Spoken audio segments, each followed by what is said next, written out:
Buenas noches, estimados participantes. Les doy la bienvenida a esta quinta ponencia del último día del primer Congreso Internacional de Actualizaciones en Medicina Interna. En este momento nos acompaña en calidad del ponente el doctor Lewis Pinela, quien nos hablará acerca de la guía de práctica clínica en infecciones del tracto urinario de niños, adultos, adultos mayores y embarazadas. Les invito a que pongamos mucha atención a la información que nos tiene que brindar el doctor. Adelante, doctor. Ok, buenas noches con todos. Permítanme compartir la pantalla.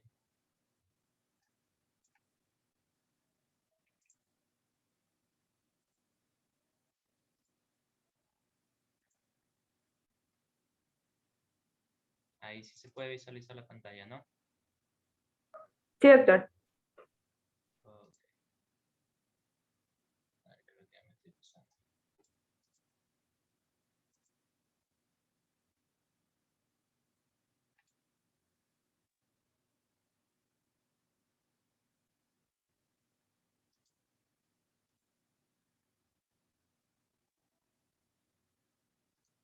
Bien, entonces en honor al tiempo vamos a comenzar, ¿no? No hay ningún tipo de interferencia en el audio, ¿no? ¿Se escucha bien? Sí, se escucha bien, todo claro. Ok, entonces vamos a comenzar. A los oyentes, pues, quiero expresar la bienvenida a esta última charla del primer Congreso Internacional de Medicina Interna y a su vez quiero felicitar y agradecer a lo que es la Asociación Científica de Estudiantes de Medicina de la Universidad de Guayaquil por darme la oportunidad, obviamente, de llegar a ustedes a través de este medio, ¿no? Con un tema muy, muy importante, como es la guía para la práctica clínica de infecciones del tracto urinario en niños, adultos, adultos mayores y embarazadas.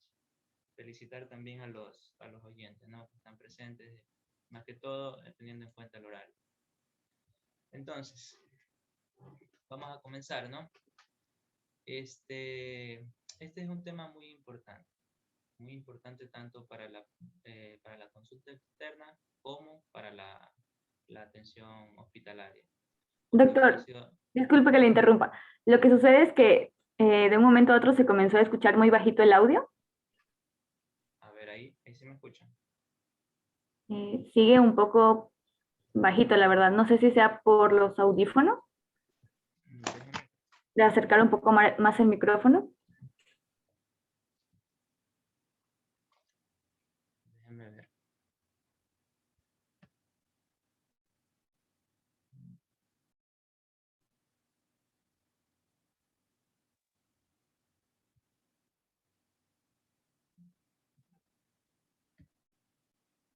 Ahí sí se escucha. Aún bajito, doctor.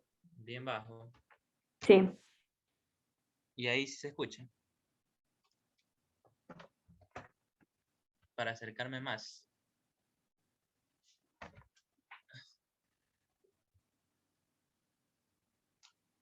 Porque estaba bien el audio. Ah, sí, ya un poco mejor, doctor.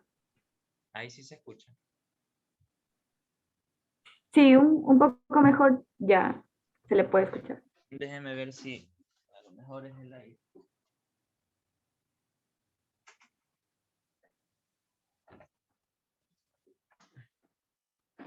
A lo mejor ahí sí ayuda un poco. Esperemos que pueda ser audible mi voz ahora.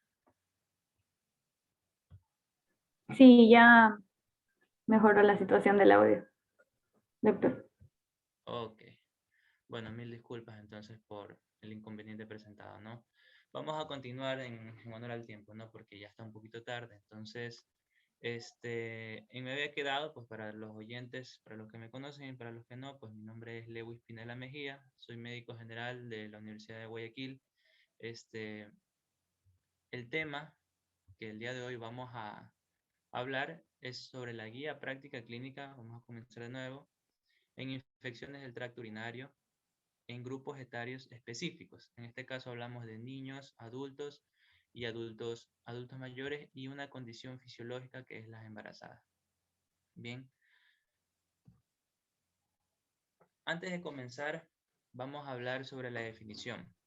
Para los oyentes, vale recalcar que yo anteriormente tenía un catedrático que le gustaba mencionar, por lo general le gustaba mencionar que uno no puede tratar a un paciente sin provocarle una iatrogenia sin desconocer lo que es la definición exacta de una patología, ¿no? Entonces, por eso vamos a tratar de abordar la definición exacta de la misma, en este caso esta patología en sí.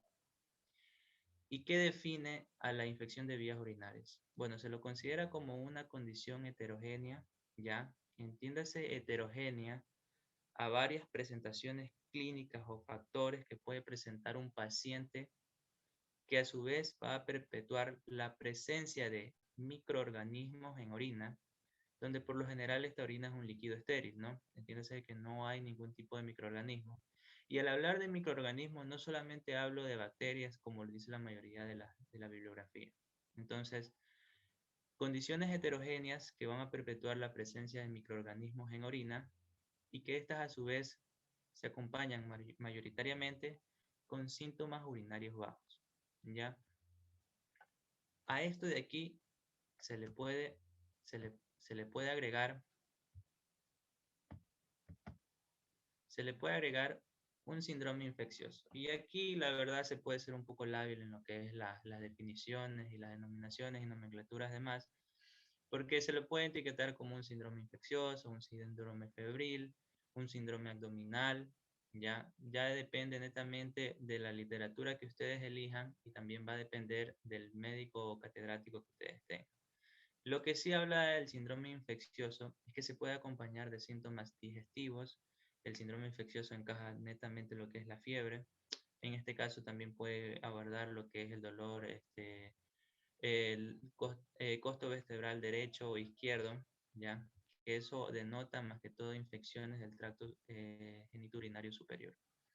Entonces, esta definición trata de abordar en sí trata de abordar más que todo, todos los detalles que se nos pueden pasar por alto en una infección de vías urinarias. Pero aquí, como aquí todos sabemos, las infecciones de vías urinarias en la medicina no es exacto. Estas condiciones se van a ver alteradas o modificadas. Y por ello, eh, más que todo la bibliografía nos comparte cierto tipo de características o clasificaciones en específico para tratar de abordar todos los detalles que puede presentar esta patología.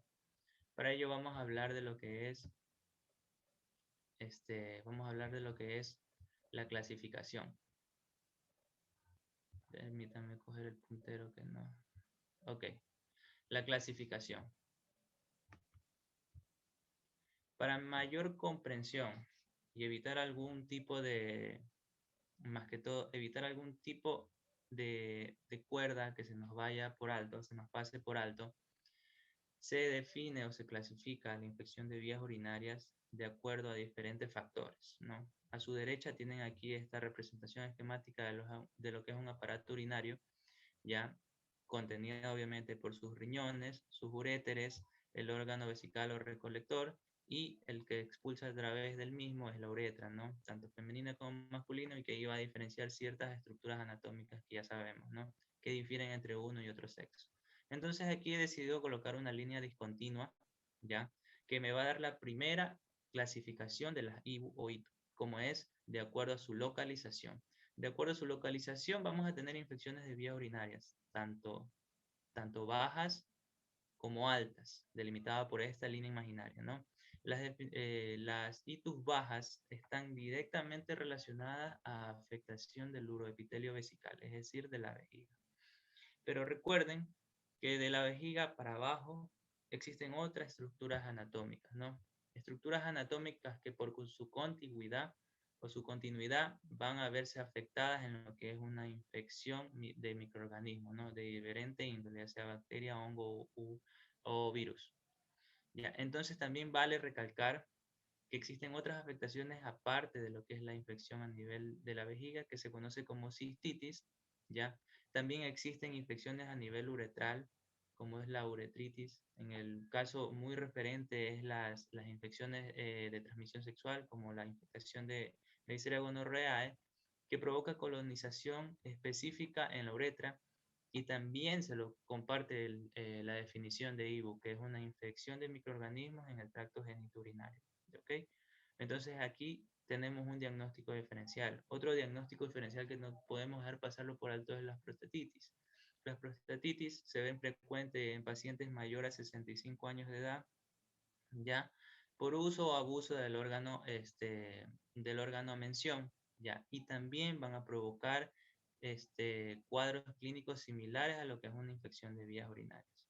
En el caso de las mujeres tenemos lo que es el órgano, la vagina, el conducto vaginal y su introito, que es una estructura anatómica que por su contigüidad también se va a ver afectado en estas infecciones.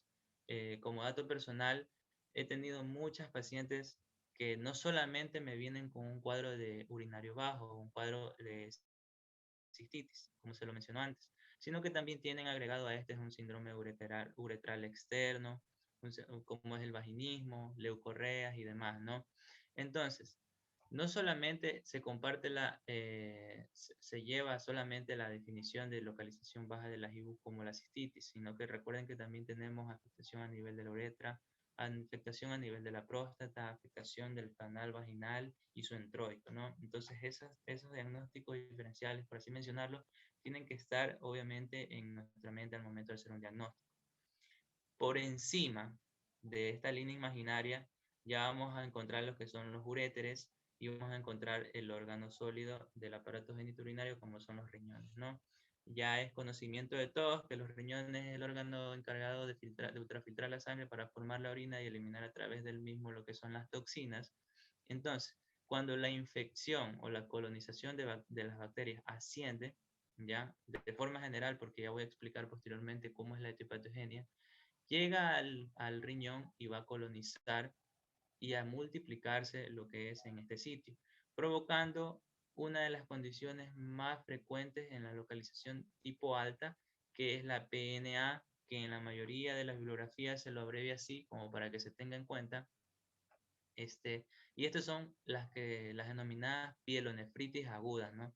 Entonces, las pielonefritis agudas son afectaciones de la colonización bacteriana a nivel del órgano renal. Entonces, aquí no solamente va a afectar el riñón, sino que voy a mencionar las complicaciones que se pueden dar cuando no se da un tratamiento oportuno, no se toman las medidas generales correctas en un paciente con infección de vías urinarias. A la mayoría de gente puede mencionar, o la mayoría de profesionales de salud mencionan que el tratamiento de una infección de vía urinaria es fácil, y en realidad sí es fácil, ¿no? Pero a veces se nos pasan por alto ciertos factores que van a perpetuar las complicaciones de estas enfermedades, estas infecciones que de cierta forma presentan un grado de resolución muy simple. Entonces, ¿en qué condiciones se pueden presentar afectaciones o complicaciones de las pielonefritis aguda? Obviamente en estatus sociales bajos, en donde el sistema sanitario sea deficiente, donde tengamos una educación por parte del paciente deficiente. Todos esos son factores en los cuales uno tiene que intervenir. No solamente escoger y recetar al paciente, no solamente sirve coger y darle una indicación, sino que hay que enseñar al paciente en este caso, para evitar consigo complicaciones. Existen 4 complicaciones en específica que voy a mencionar ahora. Entre ellos tenemos la nefritis focal difusa. ¿Qué es la nefritis focal difusa? Cuando existe colonización a nivel del órgano renal, se sabe por inmunología, ¿no?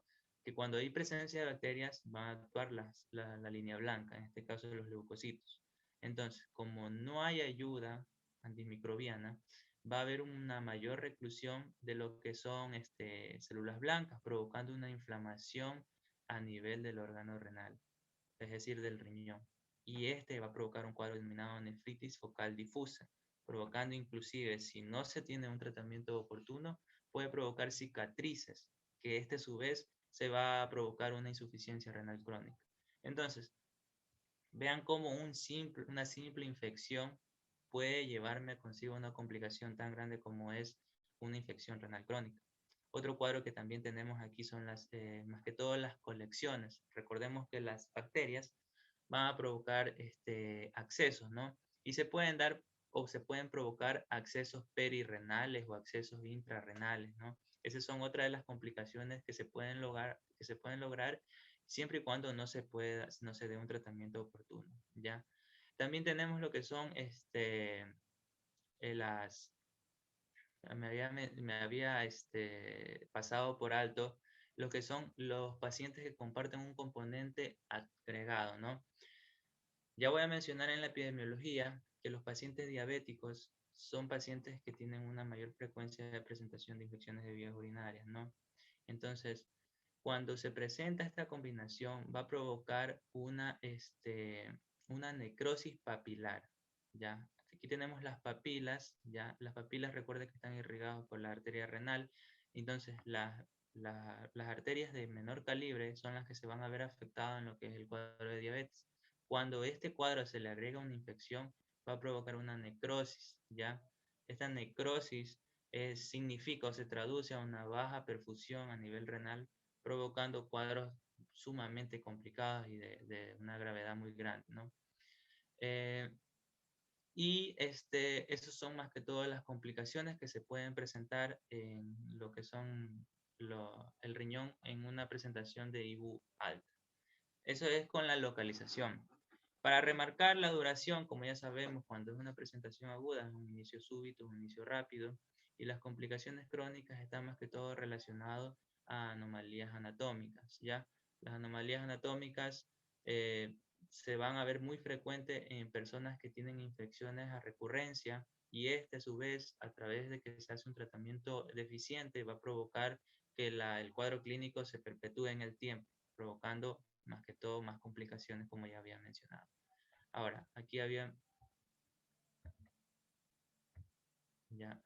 estas flechas mencionan más que todo las clasificaciones que ustedes tienen que tener en cuenta. Esta es otra clasificación que ya voy a mencionar. Y ahora voy a hablar de una clasificación que, para mi parecer, es la más importante que ustedes deben de tener en principal instancia al momento de abordar un paciente con infección de vía urinaria. Y eso es de acuerdo a la complicación, ¿no? Y la clasificación es fácil. Una infección de vías urinarias que está complicada y una infección de vías urinarias no complicadas. ¿Y a qué se denomina una infección de vías urinarias complicadas? Pues entonces, esto se denomina a una serie de condiciones que muestran o que van a ser como resultado una persona muy lábil para dos cosas. Uno, para tener infecciones de vías urinarias recurrentes, es decir, este paciente, por su labilidad, por un sinnúmero de factores, va a tener mayor porcentaje de presentar una infección de vías urinarias. Ya voy a mencionar cuáles son los factores que hay que tener en cuenta, ¿ya? Y otra, de que a pesar de que tiene las infecciones de vías urinarias, su pronóstico es poco esclarecido. De hecho, se lo puede mencionar como un pronóstico malo, ¿ya? La definición menciona que existen ciertas patologías, ciertas anomalías y un grupo de poblacional especial a la cual se les puede etiquetar como una ITU grave, una ITU complicada, perdón, ¿no? Hay bibliografías que mencionan que los hombres, ya en un adulto que presente una infección de vías urinarias, se lo puede etiquetar como una infección complicada, ¿no? Pero existe un estudio en el cual se da o da un llamado a un sistema en específico para catalogar todos los factores y no dejar pasar por alto ninguna condición que me pueda a mí presentar una infección de vías urinarias alta. Entonces, el factor se llama ORENUC, ¿ya? Por sus siglas, ¿no? ORENUC, esa es la mnemotecnia, y cada letra me va a compartir o me va a decir cuáles son las condiciones que a mí me pueden originar en un paciente que presente una IBU complicada. Entre ellos tenemos la O, que significa ningún factor, y el referente al mismo es obviamente la mujer premenopáusica sana, ¿no? Ya voy a hablar más que todo en la epidemiología por qué se le etiqueta a la mujer con mayor frecuencia de presentar una infección de vías urinarias. La R.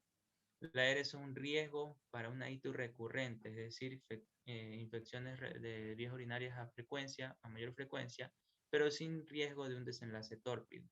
Ahí tenemos los hábitos sexuales. Al momento de hablar del tratamiento, no tiene que más que todo enfocarse en las medidas generales. Y entonces, cuando una persona presenta un mayor número de actividad sexual, este va a predisponer a que esta persona tenga con mayor frecuencia, obviamente, mayor frecuencia de la presentación de las infecciones de vías urinarias. Otro cuadro tenemos las deficiencias hormonales, y aquí hacemos énfasis más que todo en las mujeres posmenopáusicas. Recordemos que en este estatus las mujeres tienen una deficiencia hormonal y que a nivel in situ vaginal van a provocar deficiencias de la producción de lactobacilos. Lactobacilos que son necesarios para la defensa de bacterias a nivel del ámbito vaginal. Entonces, aquí también menciona ciertos grupos sanguíneos, pero bueno, eso no es tan específico. Y también la diabetes mellitus. Recuerden, desde ya les voy mencionando que la diabetes mellitus es una condición que cuando se presenta en un paciente, ustedes tienen que venirse a la mente que es altamente frecuente que el paciente presente lo que es infección de vías urinarias. ¿Ya? Con lo que respecta a la E, son factores extraurogenitales, perdón, ¿ya? Pero este de aquí va a tener un mayor riesgo de desenlace severo. Aquí, como mencionó el título, mencionó el tema que estoy desarrollando, el embarazo se considera ya el embarazo y la presencia de la IBU se considera como una infección de vías urinarias complicadas. Como ya había mencionado, el sexo masculino, porque por lo general los hombres en edad adulta no presentan, por decirlo casi nunca presentan una infección de vías urinarias. La presencia del mismo me orienta a mí a descartar en este tipo de pacientes alguna anomalía del tracto genitourinario. Obviamente, si una diabetes mellitus no está mal controlada, pues va a tener mayor incidencia de presentar infecciones de vías urinarias, ¿no? Continuando con la mnemotecnia, la N ya son nefropatías, ¿no? Alteraciones del riñón de base, que a agregándosele una infección de vía urinaria, su desenlace va a ser severo, ¿ya? Las enfermedades renal poliquística, de aquí, más que todo porque es una alteración de la estructura, a agregándosele una infección concomitante, va a provocar las complicaciones que yo había mencionado anteriormente, pese a que uno haya implementado el tratamiento adecuado. Se ha visto poca relevancia en la suficiencia renal, entonces eso ahí no se lo puede tomar como en cuenta, por así mencionarlo. Y vamos a los últimos y más complicados, que son factores urológicos con desenlace grave, ¿ya? La U de urológicos, ¿ya? Pero que en este caso se pueden resolver con un tratamiento oportuno, ¿ya? En este caso tenemos las obstrucciones ureterales, ¿no? Y más que todo se denomina de una forma general a las uropatías de carácter obstructivo. Entre ellos tenemos las estenosis a nivel de cualquier tipo y los cálculos o los litos ureterales, que son los más frecuentes en los varones. También tenemos aquí lo que es la prostatitis crónica, frecuente en los varones, obviamente, frecuente en los varones, y que si resolvemos este cuadro, se revierte y puede disminuir la incidencia de infecciones de vías urinarias, ¿no? La bacteriuria asintomática, que ya las voy a mencionar en la siguiente diapositiva, porque es una condición especial, por así mencionarlo, y que tiene ciertas connotaciones que un médico debe tener en cuenta. Ya, la disfunción vesical neurógena controlada y la cirugía urológica. Ya, todo paciente que va a ser sometido a una cirugía urológica tiene mayor incidencia de presentar infecciones de vías urinarias. ¿De qué tipo? Cualquier tipo, ya sea nefrostomía, colocación de catéter doble J, e incluso a introducir este medio de contraste para las cistografías. Todo eso de ahí va a perpetuar al que el paciente presente una mayor frecuencia de que se le instaure una infección de vías urinarias.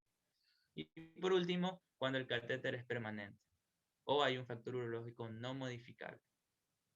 Entre ellos tenemos la sonda urinaria de la permanencia, que también se va a mencionar en lo que es el tratamiento, aunque no compete en este caso hablar sobre el cateterismo vesical, pero también se lo va a mencionar, una obstrucción urinaria no resuelta y por último una disfunción vesical neurógena descontrolada, ¿no? Las disfunciones vesicales están presentes más que todos en pacientes que presentan enfermedades crónicas no transmisibles como la diabetes mellitus, en pacientes que tienen cuadros neurológicos neurodegenerativos, en los pacientes mayores que tienen traumas a nivel de la columna, y van a provocar un tipo de parálisis por debajo de la cintura, por así mencionarlo, ¿no? Entonces, todos esos factores de ahí me van a contribuir a mí a la presencia de eso.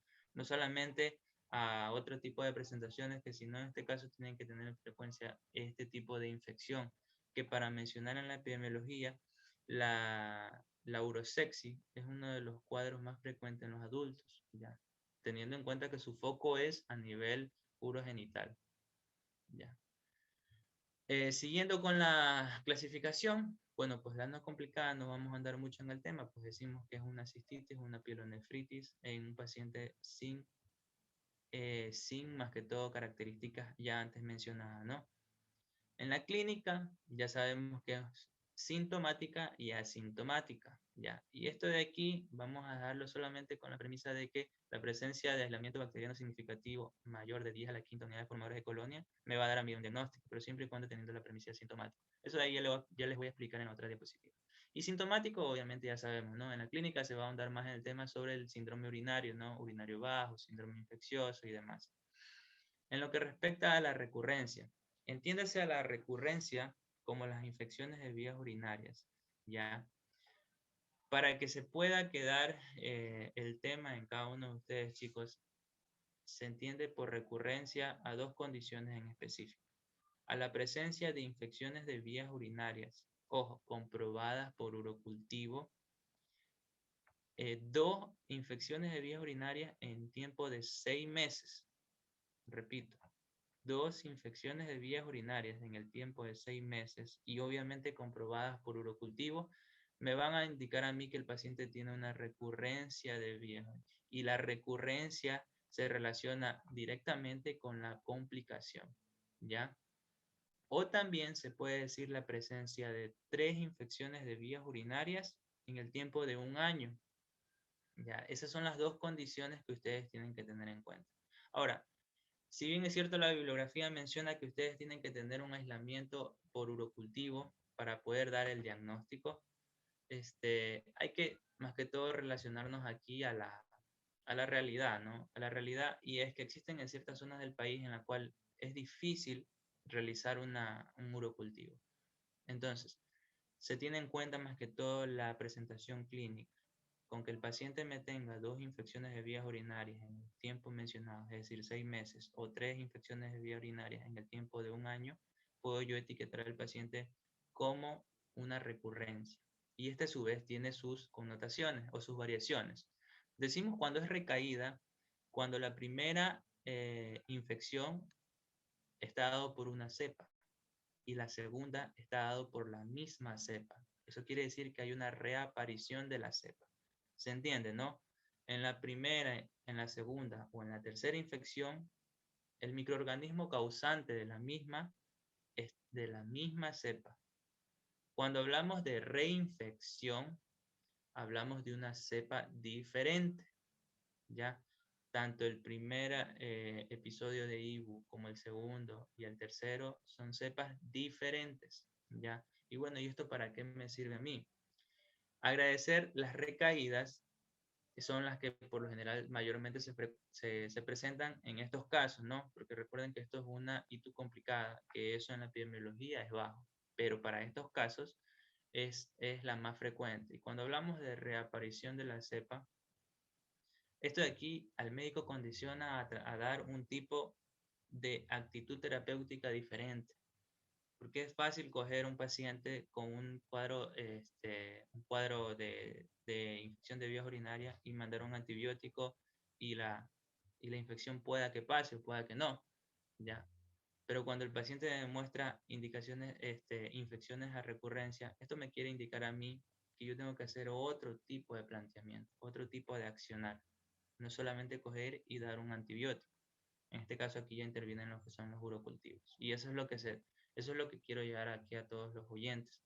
Tratar de, en lo máximo posible, no provocar una iatrogenia, ¿ya?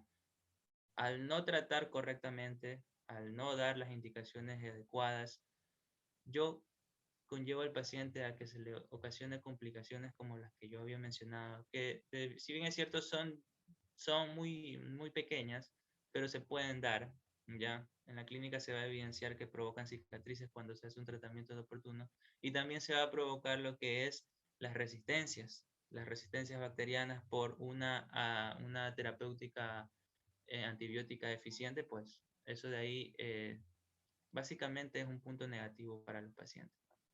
Y por último, de acuerdo a la adquisición, decimos cuando es comunitario, que está relacionado ampliamente a lo que es la mala higiene, ¿ya? Mala higiene de los órganos genitales externos, y sanitaria nosocomial cuando presenta el paciente una infección de vías urinarias, pero este paciente está hospitalizado y esta infección se presenta ya cuando tiene una hospitalización alrededor de 48 horas. Otras bibliografías esclarecen de que pacientes que van inclusive solamente a hacerse un procedimiento en la instancia hospitalaria o en cualquier centro de salud, ¿no? Y presenta a su vez después una infección de vías urinarias, se puede decir que hay una adquisición sanitaria nosocomial de la infección de vías urinarias, ¿no? Entonces, he anudado, bueno, he más que todo colocado todas las clasificaciones de las infecciones de vías urinarias en este cuadro, tanto las obsoletas como las más importantes, como es la complicada y la no complicada, para que se tenga referencia al momento de hacer un tratamiento, ¿no? Bien, vamos a seguir y es importante mencionar esta condición en específico, ¿no? Como es la bacteriuria asintomática, abreviada básicamente como BA. Pero bueno, ¿qué es la bacteriuria asintomática? Como siempre me ha gustado dar las clases, hay que tener en cuenta la definición concreta. No exacta, porque no se va a poder dar una definición exacta, pero lo más concreto, lo más acercado a la exactitud es lo que se pide, ¿no? Y bueno, se conoce como a la bacteriuria asintomática a un aislamiento bacteriano significativo. Quiere decir, obviamente, que nosotros estamos haciendo un urocultivo, ¿ya? Y en este urocultivo tiene que presentar alrededor de mayor o igual a 10 a la quinta unidades formadoras de colonia sobre mililitros. Otras bibliografías mencionan también lo que es 100.000 unidades formadoras de colonia sobre mililitros. Pero eso ya depende más que todo del laboratorio donde ustedes vayan a realizar el urocultivo, ¿ya? En 2 muestras y cuando este es el mismo microorganismo, ¿ya? Esa es la definición exacta. Y obviamente que el paciente está asintomático. Entonces, una orina contaminada con microorganismos para que se etiquete como bacteriuria asintomática tiene que tener un aislamiento bacteriano significativo con la cantidad ya mencionada en 2 muestras y cuando es el mismo microorganismo. Bueno, pero ¿para qué me sirve esta bacteriuria asintomática? Ya vamos a ver que aquí se toma otro tipo de accionar terapéutico, ¿ya? Esa es la importancia de tratar de abordar todas las definiciones exactas de la infección de vías urinarias, ¿no? Pero esta definición también se va a ver alterada, ¿no? También se va a ver distorsionada por ciertas condiciones específicas que presentan los pacientes. Eso es lo difícil de la medicina, que no todo es 1 más 1 igual a 2, sino que va a presentar ciertas alteraciones. Entonces, esta definición se va a ver transformada cuando el paciente es un varón, un sexo masculino, en el cual esclarece que con una sola muestra yo ya doy el diagnóstico de bacteriuria asintomática. Ojo, tengo que tener obviamente el aislamiento bacteriano significativo, ¿ya? Y que esté asintomático, es decir, que no presente síntomas, ¿ya? Y otra condición más frecuente incluso es cuando el paciente está con sonda vesical. Y la sonda vesical no discrimina en los grupos etarios, ¿no? Recordemos que la exposición habla sobre grupos etarios en específico. Entonces, una sonda vesical puede ser colocada, el cateterismo vesical puede ser colocado en todas las edades, ¿ya? Dependiendo del cuadro de base. Entonces, cuando tenemos un paciente con sonda vesical y se hace un examen, un urocultivo, basta con que tengamos 10 a la 2, ¿ya? Unidades formadoras de colonias para ayudar el diagnóstico de una bacteriuria asintomática. Esto me quiere decir a mí que si yo tengo un cuadro clínico de una mujer gestante que tiene una sonda vesical porque está presentando, digamos, una preeclampsia y está hospitalizada, con que se me presente esta condición, yo puedo decir que la paciente no solamente presenta el cuadro clínico principal, que es la preeclampsia, sino que también tiene una bacteriuria asintomática. Y la bacteriuria asintomática, de acuerdo a estudios, ha estado netamente relacionada con una afectación del binomio, tanto en la madre obviamente, como en la estancia perinatal. Da cuadros de ruptura prematura de membranas, da cuadros de pielonefritis agudas en las embarazadas, da cuadro de un producto con bajo peso al nacer. Entonces, todas estas son las condiciones que uno tiene que valorar, ¿ya? Es difícil valorar y sabérselas todas, eso es muy complicado, ¿ya? Pero se trata en lo máximo posible de tratar de abordar todas las condiciones que un paciente puede presentar, ¿no? Y, como había mencionado anteriormente, enfocándonos a la realidad local, ya les había mencionado que hacer un urocultivo, más que todo en las zonas que están de difícil acceso, hacer un urocultivo es básicamente imposible. Entonces, esto de aquí lo saqué de una fuente bibliográfica de la guía de práctica clínica para los pacientes adultos mayores, en el cual la piuria se ha visto que tiene una sensibilidad alta. Eso quiere decir que toda orina que tiene piuria se traduce a que tiene de cierta forma, una infección o una colonización de microorganismos. Pero su especificidad baja, ¿ya? Piuria recuerdan que es la presencia de leucocitos en la orina. Y la presencia de leucocitos se traduce que hay microorganismos. Pero, como ya vamos a ver en lo que es el examen de laboratorio, la presencia de leucocitos se puede dar sin la presencia de microorganismos, ¿ya? Entonces su especificidad es baja.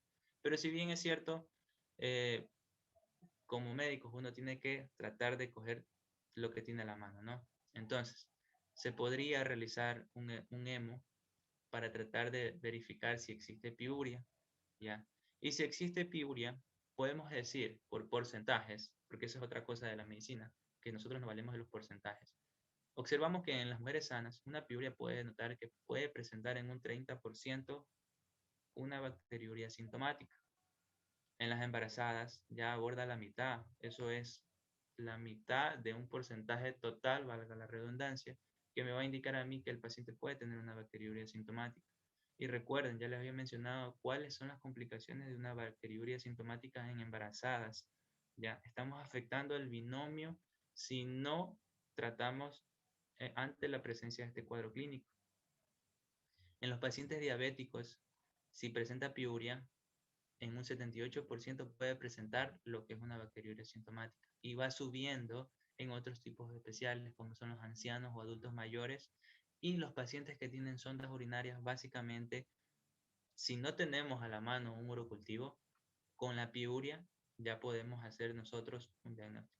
Recuerden, las sondas urinarias pueden ser colocadas en diferentes condiciones clínicas, no solamente en el adulto mayor, no solamente en el paciente que se va a colocar o se va a hacer una cirugía urogenital. Ya había mencionado el cuadro de la paciente con la preeclampsia que se le tiene que administrar y la mayoría de las claves rojas tienen que administrar lo que es una sonda, ¿ya?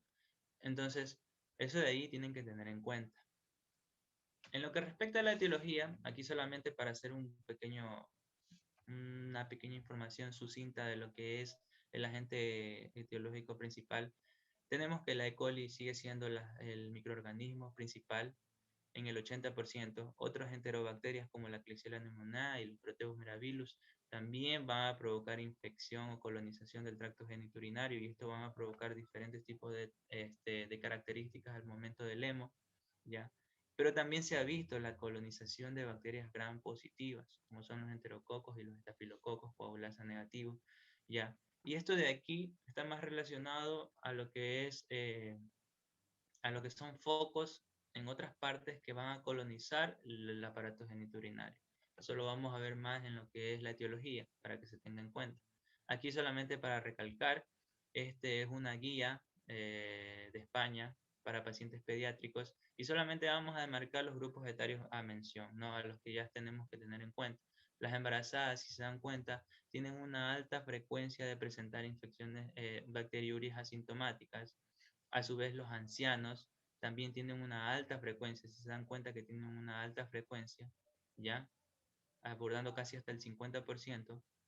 Todo paciente adulto mayor, ustedes tienen que tener en cuenta que tiene un alto índice de presentación de infecciones de vías urinarias. Los portadores de sonda vesical, obviamente.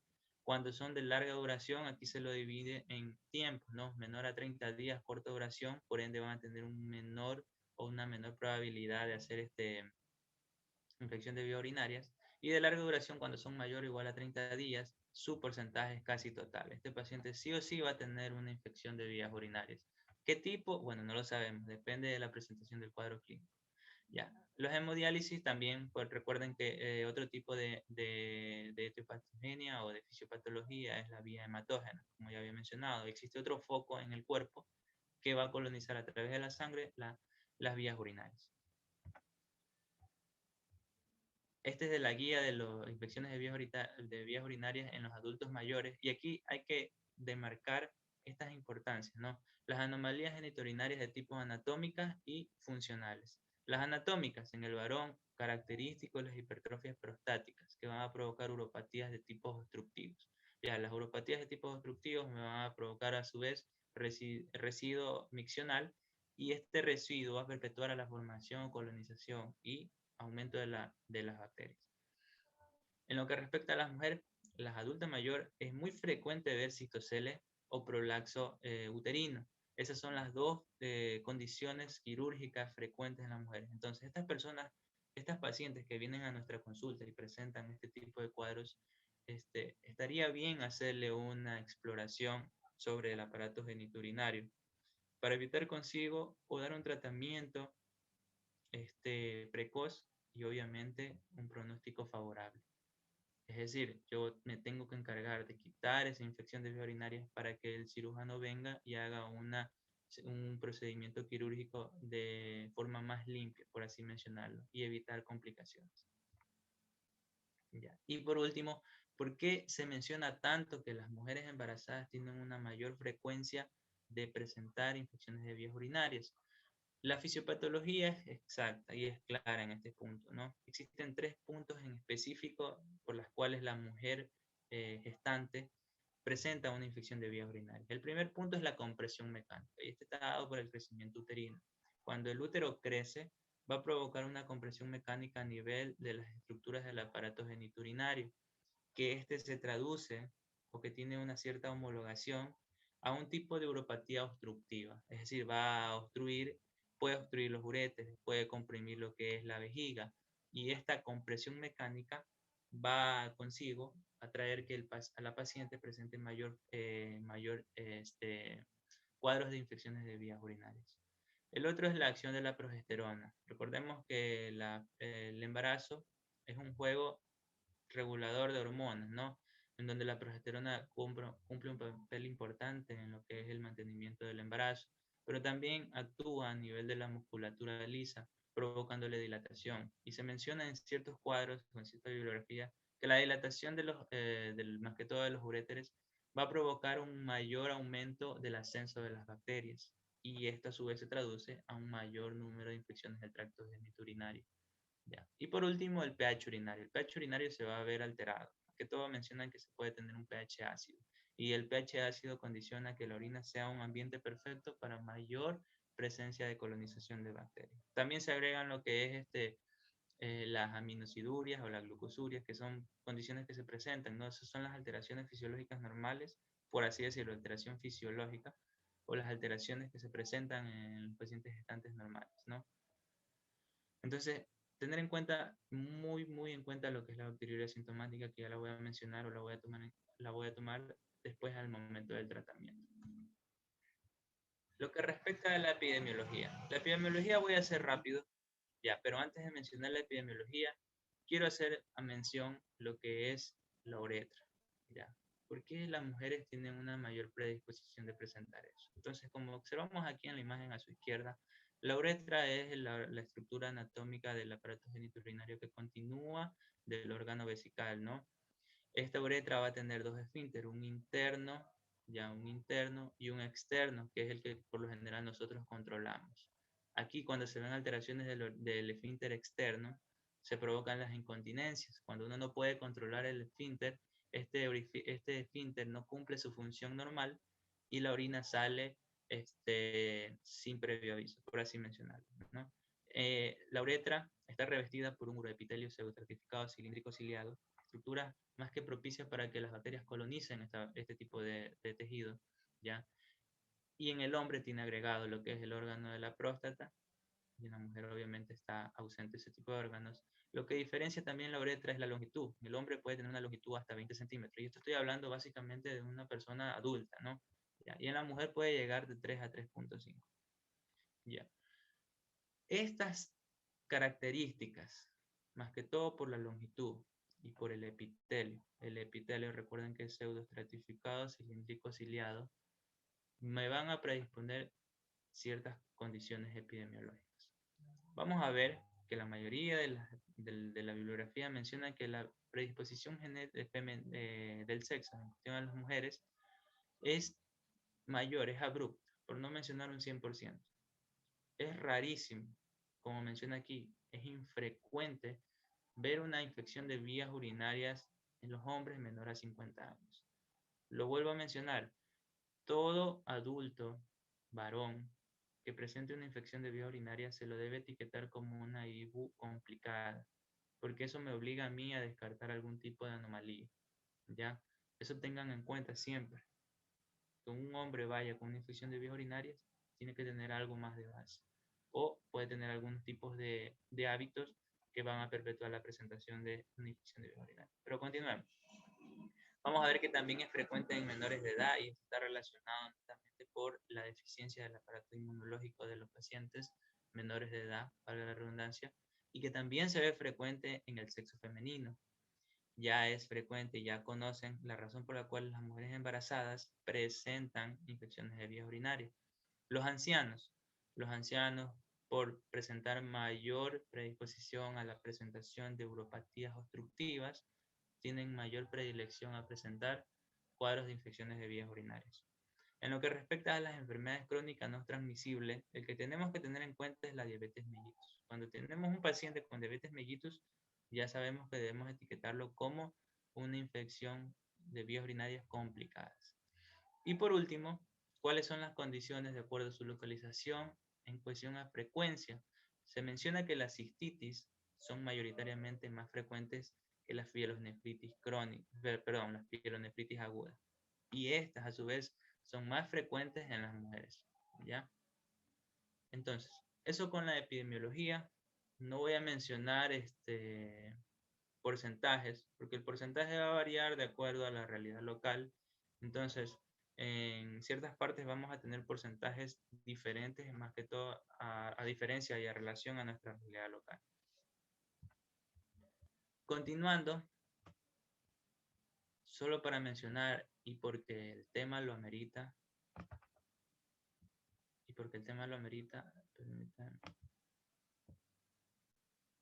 ¿cuáles son los factores predisponentes de acuerdo en relación a los grupos etarios? Aquí he puesto los 4 grupos etarios: niños, adultos, adultos mayores, embarazadas. Solo para recalcar, según el Manual de Atención Integral de Salud del país del 2018, niños se lo considera como de 0 a 9 años de edad, adultos de 20 a 64 años de edad, adultos mayores de 65 años de edad para arriba, y obviamente la condición específica que es la embarazada, que de hecho existe una guía práctica clínica específicamente para ellas. ¿Ya? Entonces, en los niños, ¿cuáles son los factores predisponentes? Aquí encontré unos estudios sumamente interesantes sobre cuáles son los factores predisponentes en este grupo etario, en estos grupos etarios. Se menciona la mala higiene como un factor predisponente a que el niño presente una infección de vías urinarias. A la parasitosis, en específico a la oxiuris o en los enterobios vermiculares, que es la tricocefalosis, ¿no? Cuando existe presencia de estos parásitos, como observamos aquí en esta fotografía, tiene una alta relación a que el paciente presente infecciones de vías urinarias. Ya le voy a mostrar los estudios que se hicieron acerca de estas condiciones o factores predisponentes. En lo que respecta a las malformaciones, tenemos al más frecuente de la fimosis, y este es la fimosis de tipo puntiforme, porque existen otro tipo de fimosis que me dan condiciones muy distintas, como existen fimosis que son como estranguladas, que eso más que todo es una urgencia médica, pero la fimosis, como ya sabemos, es el impedimento de la retracción del prepucio. Cuando no se retracta el prepucio, aquí va a quedar una orina residual, ¿ya? Existen fimosis totalmente cerradas en las cuales la orina no puede salir y que aquí va a quedar netamente almacenada la orina. Esa retención miccional, recuerden, toda retención miccional me va a conllevar también a la presencia de infecciones de vías urinarias, ¿no? Y por último, la lactancia materna. Y no es por hacer énfasis en lo que es la lactancia materna, pero la lactancia materna tiene un sinnúmero de beneficios y se ha visto que los pacientes que no tienen lactancia materna exclusiva presentan mayor frecuencia. Pero vamos a ver los estudios, ¿no? Este es un estudio en el cual aquí se agrega más que todo la evidencia recolectada, ¿no? Y quiero hacer énfasis en este. Aunque la evidencia es negativa, ¿ya? Porque cuando uno se estudia, se hace la lectura de los estudios, se ve la evidencia y se ve la recomendación, ¿ya? Existen buenas prácticas clínicas, existe evidencia. Aunque la evidencia sea negativa, me va a dar a mí un porcentaje o me va a mí relacionar de que estos buenos hábitos inculcados en el paciente evita consigo la presencia de la enfermedad. Entonces, existe una asociación significativa entre la menor frecuencia de cambio de pañal, que se traduce a mala higiene, con la presencia de itus, tanto en niños como en niñas menores de 2.5 años. ¿Ya? Otro estudio se hizo con el tipo de pañal en específico, ¿no? Pañales con un tipo de superabsorbente tienen mayor riesgo de presentar itus, ¿ya? En niños de 2 años, ¿ya? Aquí está el estudio que yo mencioné. Las niñas con ITU tienen mayor prevalencia de huevos de oxurios en la región perianal o perineal en comparación con las niñas sin este cuadro clínico. Entonces vean, alrededor del 36.4% con la presencia de oxurios tiene mayor presencia de un cuadro con ITU, a diferencia de los que no tuvieron.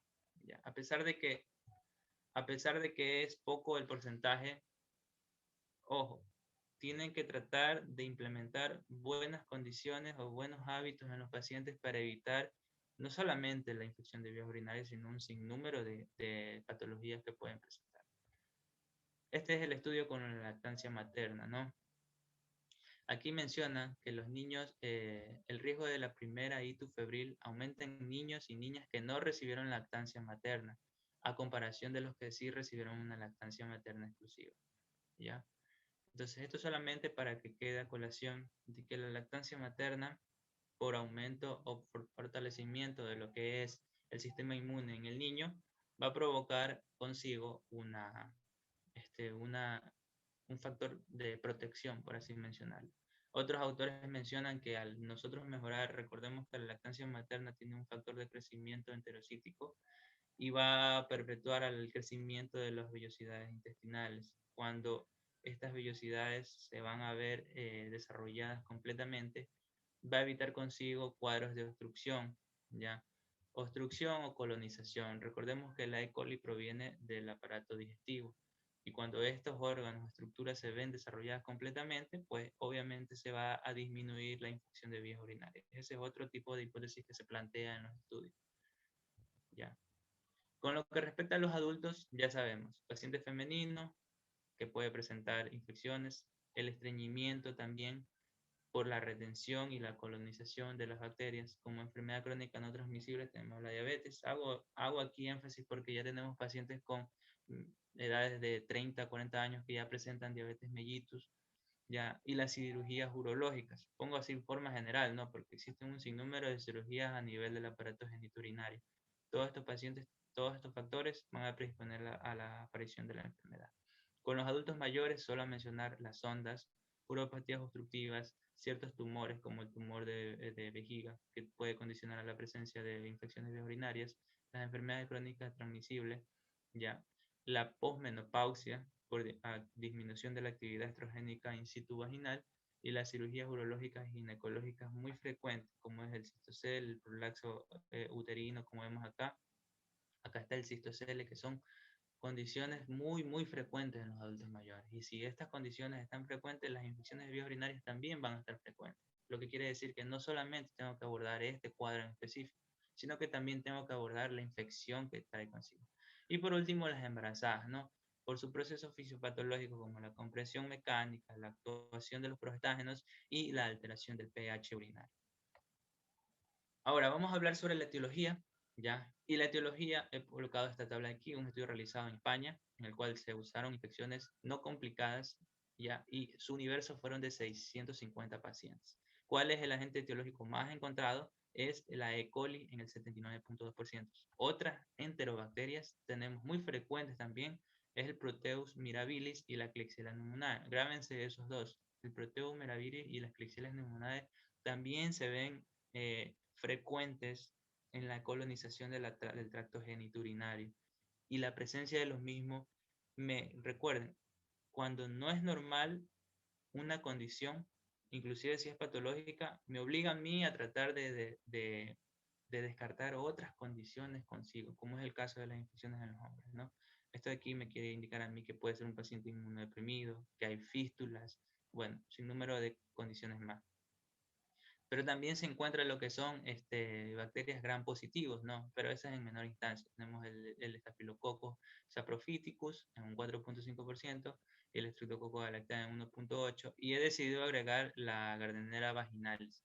La Gardnerella vaginalis en el libro de Wallach menciona que la presencia, obviamente, hace o denota de que existe una fuerte contaminación, ¿ya? Y una fuerte contaminación se traduce a su vez a una mala higiene. Entonces, he ahí la importancia de educar al paciente con una buena higiene de sus órganos genitales externos. Y esto es solo para mencionar de que uno envía el examen al laboratorio y el laboratorio que se encarga de dar un diagnóstico, ¿no? Entonces, la bibliografía es clara. La E. coli es la bacteria más frecuente de presentarse en una infección de vías urinarias, alrededor del 75 al 95%. Son cifras abruptas.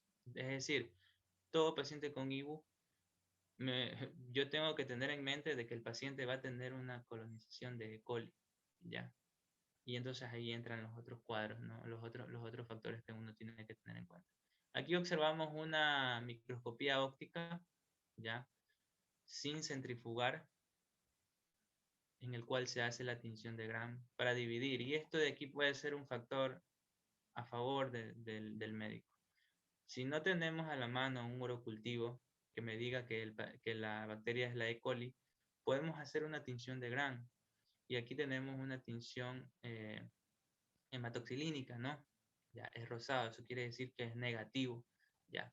Y como ya sabemos, la E. coli es un bacilo gram negativo. Entonces, por ende, vale recalcar ciertas características de esta bacteria en específico, ¿ya?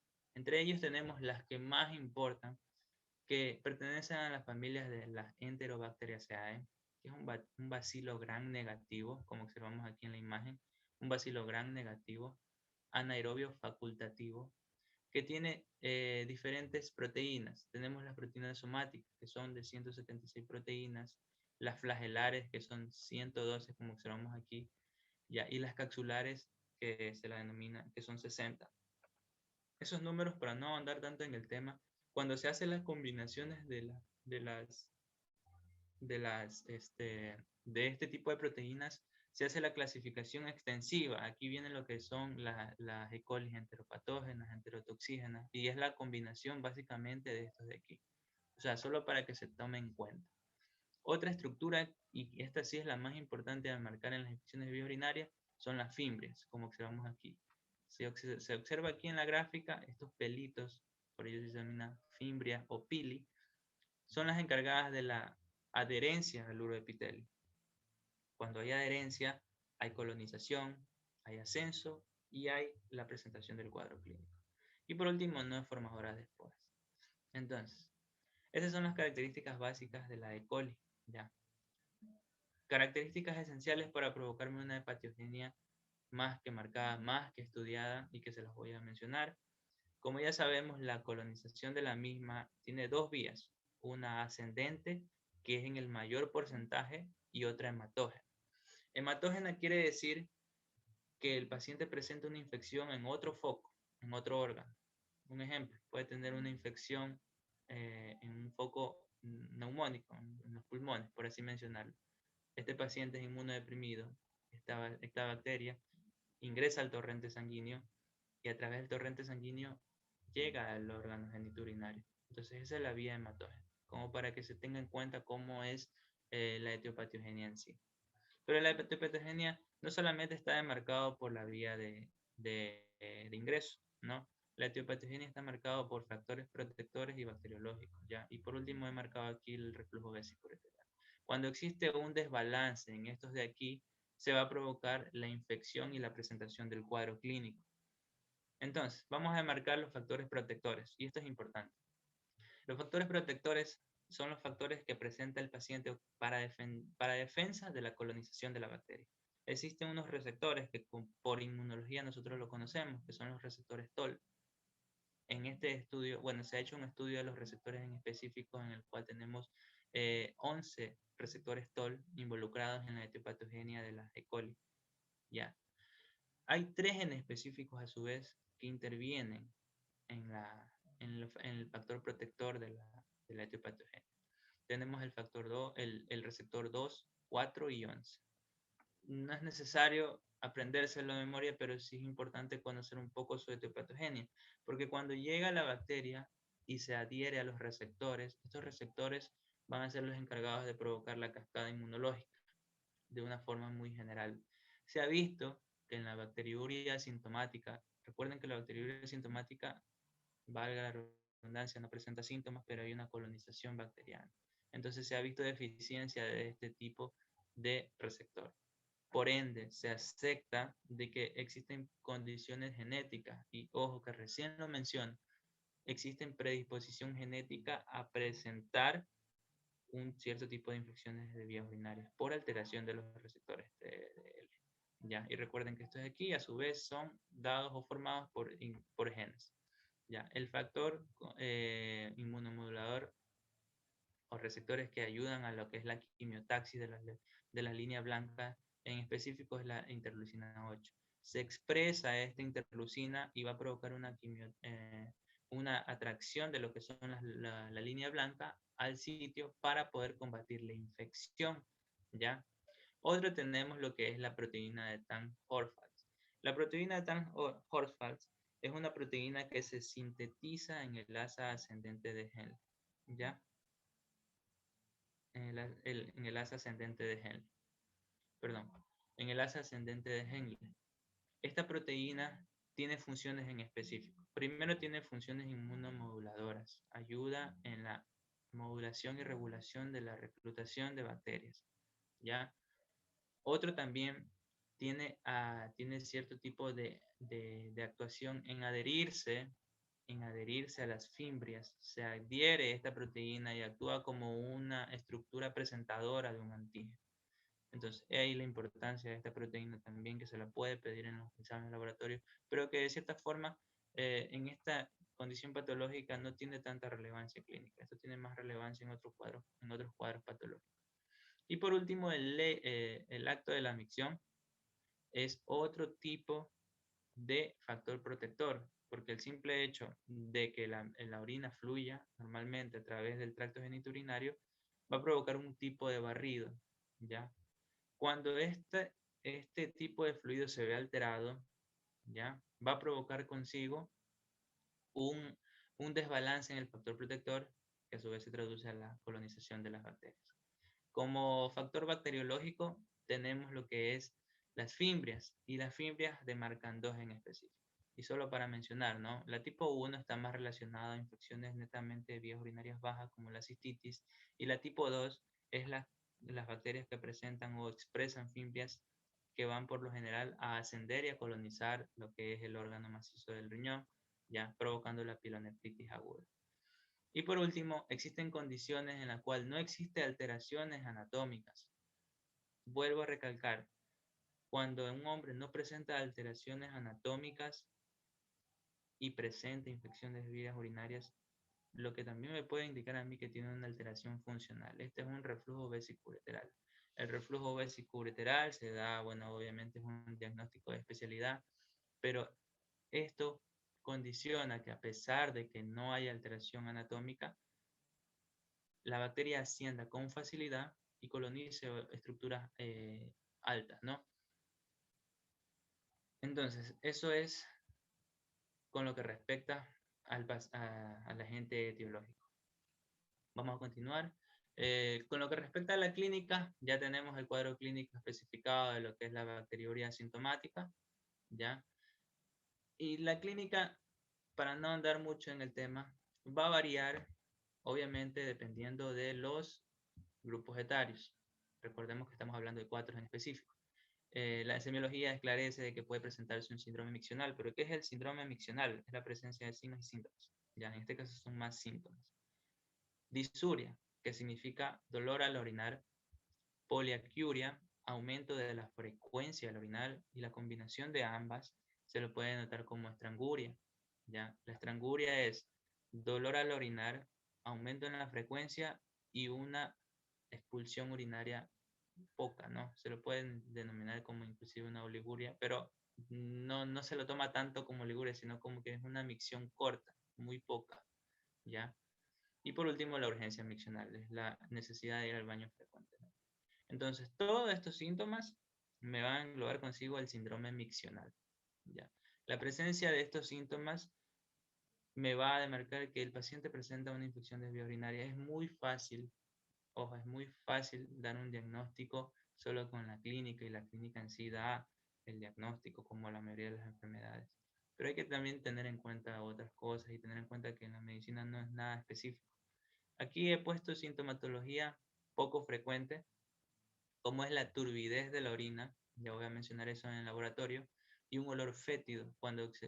Esto de aquí no es tan relevante en sí, porque esto es dependiente de la persona que, bueno, se lo puede decir que huela la orina, porque una persona difiere su olor de una en otra persona, ¿no? Obviamente. Entonces esto de aquí no es tan relevante, pero también demarca la bibliografía y vale mencionar, ¿no?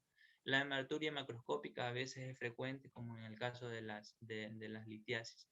Las litiasis, recuerden que es otro factor predisponente para presentar infecciones de vías urinarias. Si presenta una hematuria, este paciente no solamente presenta una litiasis renal, sino que también presenta concomitantemente una infección de vías urinarias, y más aún si este paciente tiene un síndrome miccional. Entonces, en los niños, ¿cómo es en los niños? En los niños va a variar mucho, y aquí básicamente sí ya tenemos un poquito de complicación, ¿no? Porque los síntomas son inespecíficos. Tenemos que suelen presentar solamente síntomas como la fiebre, sin un foco aparente, ¿ya? Cuando tenemos un niño con fiebre mayor de 39 grados centígrados, se puede pensar en un sinnúmero de patologías, ¿no? La hora también es importante, mayor de 48 horas. Pero cuando el foco no es aparente, se puede pensar a su vez que el foco es a nivel del aparato genitourinario.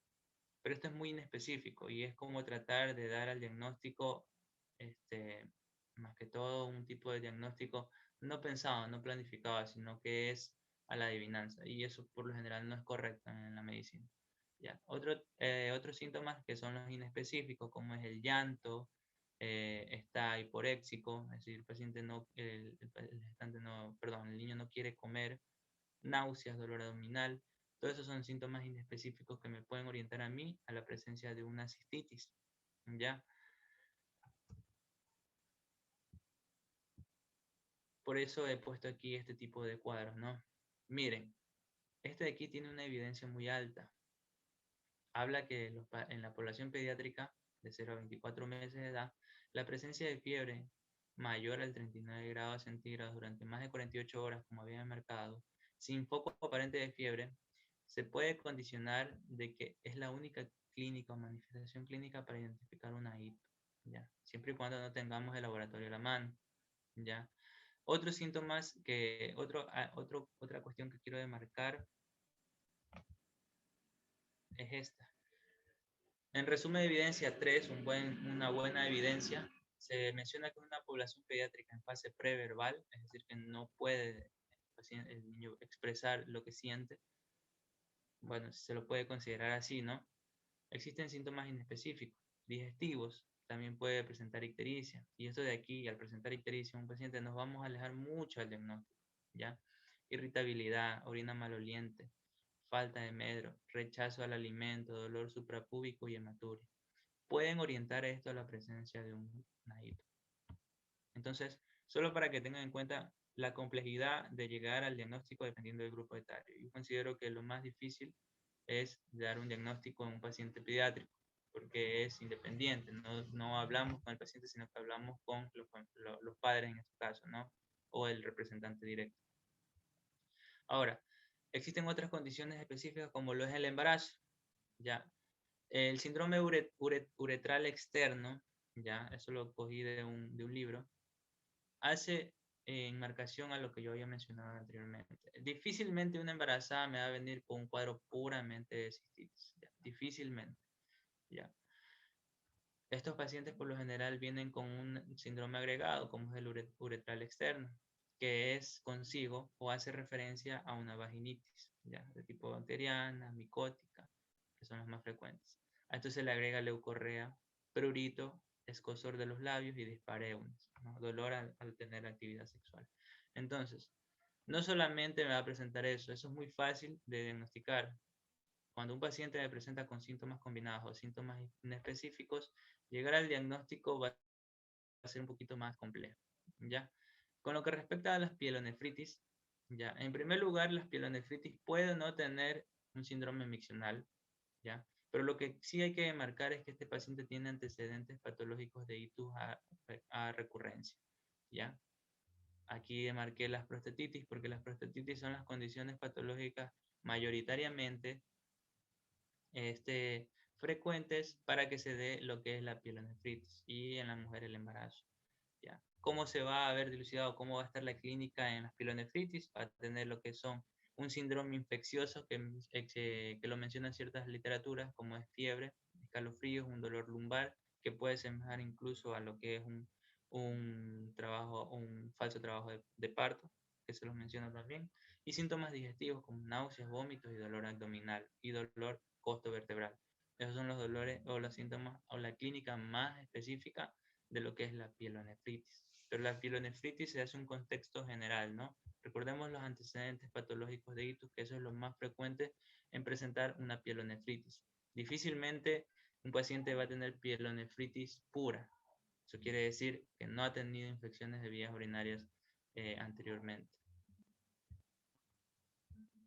Bien, vamos avanzando rápido, entonces ahora vamos a hablar sobre el diagnóstico y aquí quiero hacer un paréntesis, a ver qué tanto tiempo tenemos. Ya. Vamos a hablar sobre el diagnóstico. Entonces, el diagnóstico no solamente decimos al paciente tenga el frasco recolector de orina, recoja su orina y vaya al laboratorio. Eso lo hace el médico que por lo general va a provocar muchas iatrogenias, va a provocar muchas alteraciones en los resultados, ¿no? Hay que tener ciertas condiciones o ciertos puntos en específico al momento de mandar a hacer un examen de laboratorio. En este caso es el EMO, el principal, por así mencionarlo, ¿no? Como ya sabemos y como es todo lo que es las patologías, el diagnóstico se lo da más que todo en la clínica, el laboratorio lo corrobora y las imágenes pueden ser anexado como un examen complementario. Entonces, antes de dar el frasco, yo tengo que enseñarle al paciente, tengo que educar al paciente, hacer una buena toma de la muestra, ¿ya? Los 3 puntos en específico al paciente es que debe hacer un lavado y limpiar el meato uretral. Nosotros tenemos que decirle al paciente que limpie el meato. ¿Por qué? Porque si el paciente no limpia y orina, se va a provocar una contaminación que se va a traducir con resultados falsos negativos. Y que si yo veo en el examen, voy a ver la presencia de bacterias y me va a indicar a mí, obviamente, de que el paciente tiene una infección de vías urinarias y yo le mando un tratamiento antibiótico. Ojo, mucha importancia en eso, chicos. La recolección de la orina tiene que ser la orina media, indicarle que el primer chorro lo tiene que desechar y el segundo chorro lo tiene que recoger y la recolección, el frasco tiene que ser estéril, ¿no? Para ello hay que hacer mención las técnicas de recolección. Tenemos 4 técnicas de recolección en la cual el más frecuente y el que más se pide es este de aquí, y se trata en lo máximo posible, ojo, se trata en lo máximo posible de que sea este tipo de técnica al momento de recoger la muestra. Porque existe la bolsa recolectora, como vemos en pacientes pediátricos, que está implicado en una alta frecuencia de infecciones, como ya voy a mencionar en los estudios. También existe el cateterismo transuretral, que es el que ya conocemos, pero eso también se ve relacionado con un número mayor de contaminación. Y por último, la punción suprapúbica. La punción suprapúbica se la considera como la única muestra, la única técnica de recolección que no se va a provocar ningún tipo de contaminación, porque se hace la aspiración de la orina directa del órgano vesical. ¿Ok? Pero este de aquí va a tener ciertas connotaciones. Por lo general dice que se lo aplica en los pacientes pediátricos, puesto que la bolsa recolectora muestra grandes indicios de lo que es contaminación. Pero bueno, eso queda muy aparte. Ahora, ciertas connotaciones que uno tiene que tener al momento de hacer el examen. ¿Cuándo yo envío el examen y cuándo tengo que decirle todavía no lo haga? Espérese unos días o unas horas para que se lo pueda realizar. ¿Ya? Cuando vemos un paciente con un biotipo musculoso por semiología, se le debe preguntar cuándo fue la última vez que tuvo un ejercicio físico intenso. ¿Ya? Y bueno, no solamente eso, solamente que eso de ahí me puede indicar a mí que el paciente tiene tipos de actividades de ejercicio intenso. Entonces, a estos pacientes tenemos que decirle que alrededor de 72 horas o 3 días no debe realizar un ejercicio intenso, puesto que esto de aquí está relacionado con alteraciones en los resultados. Otro es la menstruación. La menstruación, aparte de que va a mostrar elementos eritrocíticos en la orina, también es otro factor que va a condicionar a que se infecte más lo que es el líquido urinario, ¿no? Y por último, la leucorrea leve. Bueno, ya hice más que mención de que todos los pacientes no me van a presentar solo un cuadro clínico específico. Si presenta leucorrea leve, me compete a mí primero tratar este cuadro, ¿ya? O pedirle al paciente que se haga una limpieza, ojo, lavado y limpieza del meato lo más estricto posible para que la recolecta sea, obviamente, más fidedigna, ¿no? Otras cosas que también tenemos que demarcar es el transporte. Cuando uno coge y le manda al paciente a hacerse una muestra de orina, no valora muchos factores, no valora qué tiempo tiene el domicilio al laboratorio, no valora si es que se hace un buen lavado, bueno, no valora muchas cosas, ¿no? Hay estudios que mencionan que la orina recolectada ya a temperatura ambiente va a aumentar el recuento bacteriano, aumenta el doble cada 30 a 45 minutos, ¿ya? Entonces, si nosotros desconocemos esta condición en el paciente, me va a mí a consigo a que tenga unos resultados totalmente alterados. Y ojo que este no es el único factor que estoy mencionando un sinnúmero de factores que tienen que tener en cuenta. No es solamente coger el frasco y decirle vaya y recoja la orina y envíelo al laboratorio. No es solamente eso, tienen que tener un sinnúmero de factores, ¿ya? Por ende, es aconsejable de que si el paciente tiene su domicilio lejos del laboratorio o va a tardar en entregar la muestra, ¿ya? Tiene que tenerlo en refrigeración. Se acepta de 2 a 8 grados centígrados en el cual el crecimiento bacteriano se ve básicamente suspendido, ¿ya? Y después de esto obviamente ya va a comenzar el aumento del recuento bacteriano. Pero bueno, esto de aquí es lo que tienen que tener en cuenta. Alteración del flujo. Un chorro fuerte es un flujo alto y un flujo alto se traduce en un recuento bajo. A su vez, todo lo contrario. Un chorro débil es un flujo débil que se traduce a un recuento bacteriano alto.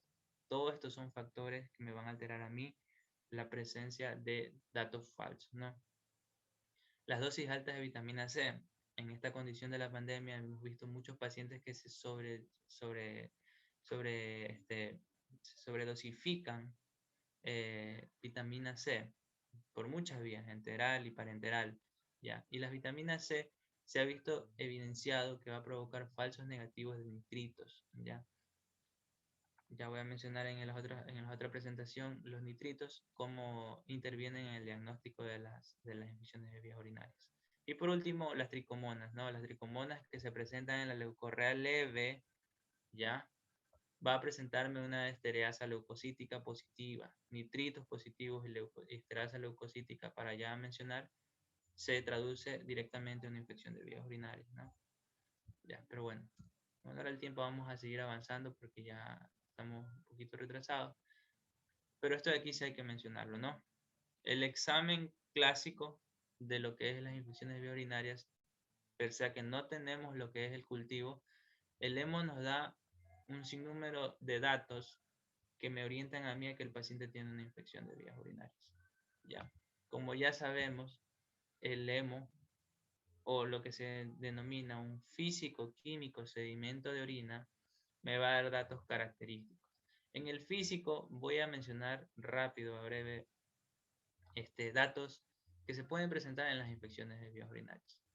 Ya, existen orinas de color rojo en el caso de hematurias macroscópicas. Recordemos que existen ciertas condiciones como la litiasis, que esta se traduce a su vez con éstasis del flujo urinario y esta a su vez se traduce a colonización bacteriana.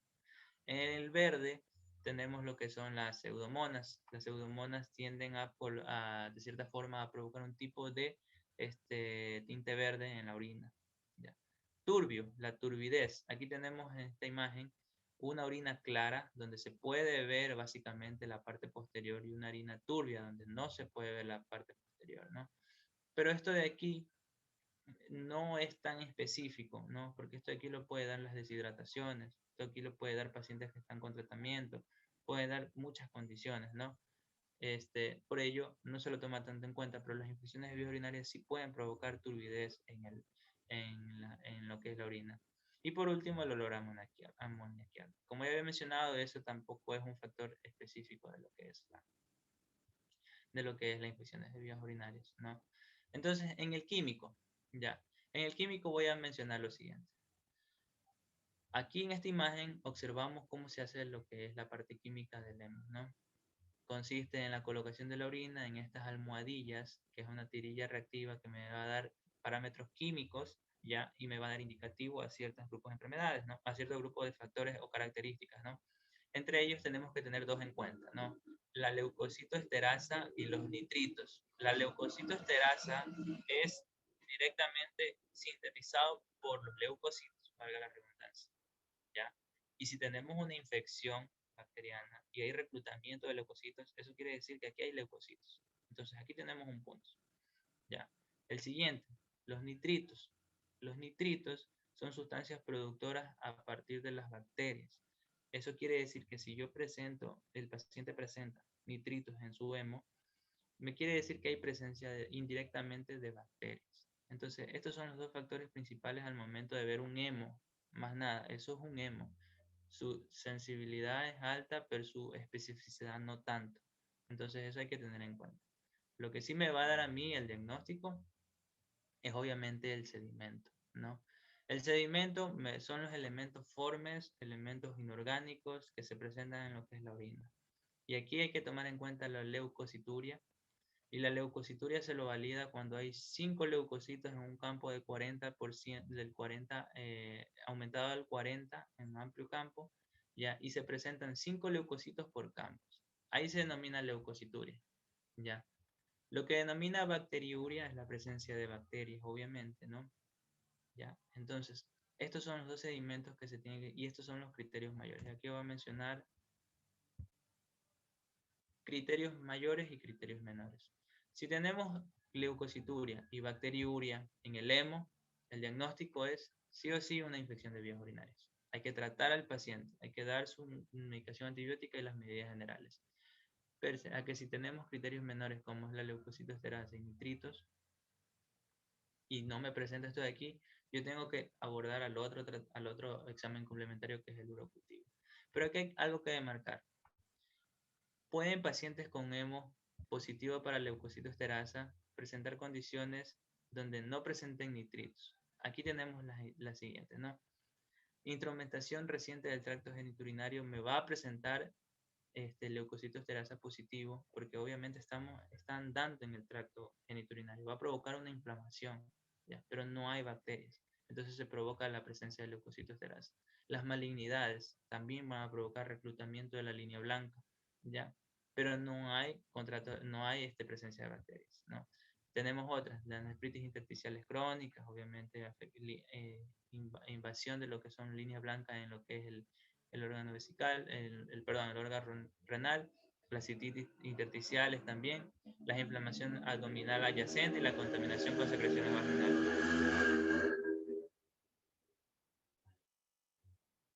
Eso de ahí hay que tener en cuenta cuando solamente presentamos leucocitos terasa positivos y presentamos nitritos negativos. Es ahí su importancia al decir de que la especificidad es baja en la presencia de estos ambos marcadores. ¿Ya? Y este es el gol estándar, ¿no? El gol estándar es el urocultivo, pero como ya había mencionado, no todas las condiciones son necesarias para que un paciente se pueda realizar un urocultivo, ¿no? ¿Cuándo indicamos nosotros un urocultivo? Miren, en los pacientes embarazados se realizan urocultivos. He leído las guías de práctica clínica de Perú del año 2020, en la cual ellos tienen estipulado que toda paciente gestante entre los 12 hasta los 16 semanas de gestación se debe hacer sí o sí un urocultivo. Pese a que aquí en Ecuador no se realizan ese tipo de procedimientos. Todo paciente con presencia o sospecha de anomalías del tracto genitourinario se debe hacer un urocultivo, ¿ya? Paciente que haya tenido un uso de antibióticos reciente, y esto de aquí se lo saca obviamente con la historia clínica, ¿ya? Cateterismo uretral prolongado, ¿ya? Diabetes mellitus, inmunosupresión, niños de ambos sexos. Todos estos son condiciones que me puede dar a mí una ayuda de cuándo yo voy a hacer un urocultivo. Y ojo, que en la práctica a la final se nos pasen por alto muchas de estas condiciones y uno valora, como uno dice, no, es la práctica, es lo clínico que me ayuda a mí a diferenciar si es que este paciente se necesita un urocultivo o no.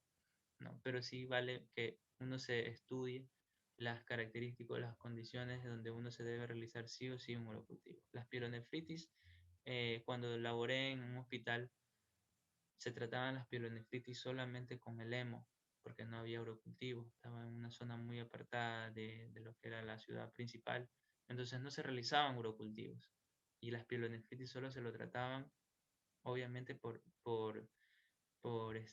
clínica, ¿ya? Y más nada, y el hemo me da a mí el pronóstico, si el antibiótico implementado es el que estaba siendo correcto, o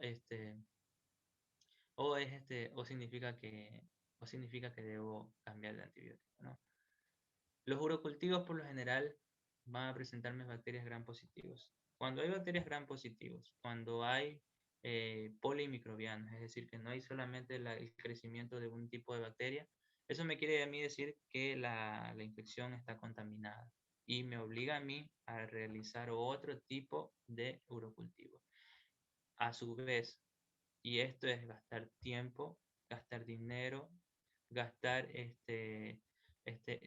disminuir la implementación terapéutica en este tipo de infecciones. Por ello la importancia, no solamente coger y decir, coja su orina y vaya a llevarlo al laboratorio. No solamente es eso, porque si me presenta un laboratorio incorrecto, yo voy a tener una terapéutica diferente, una terapéutica errónea, que va a provocar por lo general alteraciones.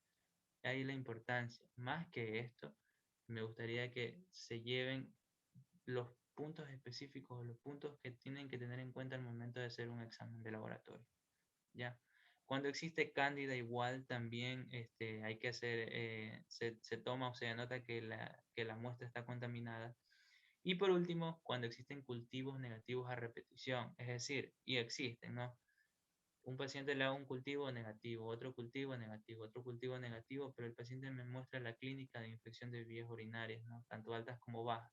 Cuando se presenta esta condición, a pesar de que existen otros factores, uno tiene que tratar de descartar TB renal y obviamente orientar el cuadro clínico o la historia clínica enfocada a estos cuadros de aquí de TB, ¿no? Por último, las imágenes no voy a andar tanto. las ecografías para denotar malformaciones, ¿ya? U obstrucciones como la litiasis, las hipertrofias prostáticas, algunas alteraciones anatómicas, que eso igual se lo hacen en el examen físico, y se evidencia que existe cierta relación en el daño del parénquima renal, ¿no? Las pielonefritis crónicas son las que por lo general provocan mayor daño en el parénquima renal. Ahora, la citografía es un examen de laboratorio de especialidad en el cual se puede valorar aquí básicamente lo que es el reflujo vesiculolateral. También se puede evidenciar si hay fístulas, si hay residuo miccional y demás. Y por último, la gammagrafía, ya con esta sustancia que es la DMSA. Por el momento ahorita no recuerdo bien el nombre de la sustancia que se le administra al paciente y se le hace el escáner, ¿no? Esto de aquí es más específico para ver el daño renal. Se le ve si hay una alteración o un daño tanto estructural como funcional. ¿Ok? Y ahora sí, vamos a terminar con el tratamiento rápidamente. Y el tratamiento, a mí me gusta ahondar mucho en el tratamiento no farmacológico. Porque el farmacológico uno puede coger un antibiótico y listo. Pasó, no hay problema. Ya. Pero lo que más es imperativo es dar las medidas generales. Si el paciente tiene la costumbre de tener actividades sexuales a repetición y yo no le indico que tiene que tener una buena higiene sexual, a pesar de que yo le doy el tratamiento farmacológico correcto, va a seguir presentando. ¿Qué conlleva? Complicaciones, gastos en el paciente y obviamente no va a ser factible que un paciente venga a recurrencia a mi consulta, ¿no? Entonces, en lo que respecta a los tratamientos no farmacológicos, se menciona la ingesta abundante de líquido, puesto que ya que se ingiere mayor cantidad de líquido, hay mayor expulsión de orina y este es un factor protector, como había mencionado, ¿no? La buena higiene perineal o periuretral también, eso es más que relevante. Tenemos que indicar cómo se tiene que lavar el paciente sus genitales externos, ¿ya? Aquí había un estudio en el cual existen ciertas composiciones de jabones que ayudan a la proliferación de lactobacillus probióticos, ya para ayudar a la defensa de lo que es el ámbito vaginal de las mujeres. Ya, pero esto de aquí solamente se lo puede indicar en estas condiciones específicas. Recordemos que los jabones vaginales no son indicaciones en condiciones sanas. Ya, de hecho, es una condición que a mí nunca me ha gustado indicar. El adecuado vaciamiento vesical poscoital, ya, esto es la orina que se provoca después del acto sexual. Los estrógenos intravaginales, y esto más que todo ha indicado una paciente posmenopáusica, perdón, ya, que esto ayuda a que los estrógenos intravaginales in situ aumente la producción de lactobacillus y por ende aumente las defensas o factores protectores de la mujer, disminuyendo consigo las infecciones de vía de transmisión urinaria, ¿ya? Hay un estudio que se vio muy frecuente, ¿ya? Que uno lo desmienten y otro lo afirman, a que la dieta con arándanos, aquí está la fruta, la dieta con arándanos ayuda a la disminución de la presencia de infecciones de transmisión sexual. Lo hago hincapié porque, bueno, me gusta mucho lo que es la dieta y los que han tenido consulta, los pacientes siempre mencionan, bueno, doctor, ¿qué puedo yo comer? ¿Qué no puedo comer? Y bueno, aquí no hay ninguna contraindicación en cuestión a lo que es la, la ingesta, ¿no?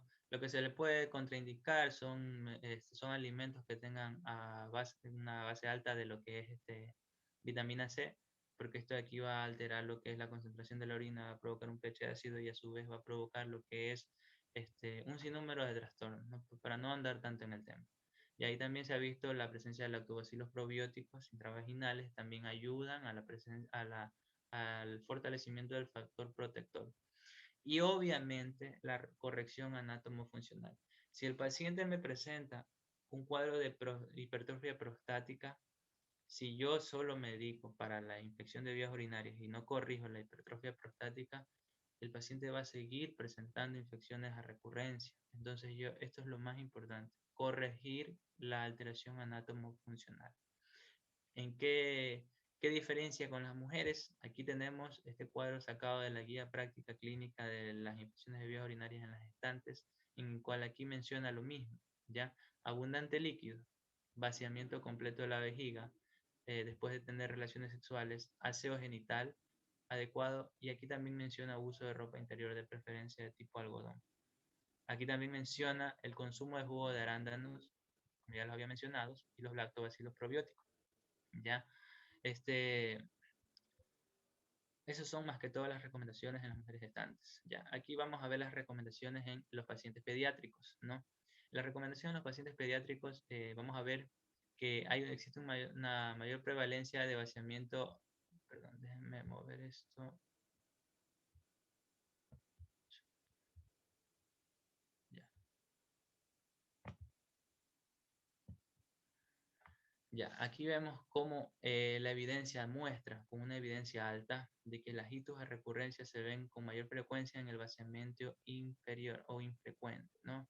Ingesta escasa de líquidos, estreñimiento funcional, ya. Todas estas condiciones van a perpetuar la presencia de infecciones de vías urinarias. Esos son en los que son pacientes pediátricos. En los pacientes geriátricos, obviamente, la prevención de todos los tipos de uropatías obstructivas, atrofia prostática, cuadros de litiasis, en las mujeres resolución de lo que es un cistocele, un prolapso uterino, todo eso de ahí hay que prevenir para que la paciente no tenga lo que es la presencia de infecciones de vías urinarias. La indicación correcta de la sonda vesical. Ya, aquí hay que demarcar cuáles son las indicaciones correctas, ya. Pocas son las condiciones en las cuales me indica a mí que el paciente tiene que tener una sonda vesical a permanencia, ya. Porque la sonda vesical a permanencia, como ya sabemos, en el 100% me va a provocar a que el paciente tenga una infección de vías urinarias. La higiene de las sondas, y existe un tema también denominado profilaxis antimicrobiana. Y la profilaxis antimicrobiana, para no andar tanto en el tema, significa administración de antibióticos en presencia de bacteriuria sintomática, pero la bacteriuria sintomática tiene condiciones específicas en las cuales yo dar un diagnóstico, como es el siguiente, ¿no? En lo que es el tratamiento farmacológico, que es el gusto de la mayoría de los médicos, ¿qué yo doy? ¿Qué recomiendo yo al paciente? ¿No? Para tener primero en cuenta, tenemos que tener una elección correcta del antibiótico. Una elección correcta del antibiótico demarca de que el antibiótico tiene que tener buenas concentraciones a nivel de orina y a nivel del parénquima renal. Una nitrofurantoína no tiene buena concentración del fármaco, a diferencia de las cefalosporinas, que son los fármacos de elección en los que son las pielonefritis. Pero ya vamos a hablar de eso. Ya.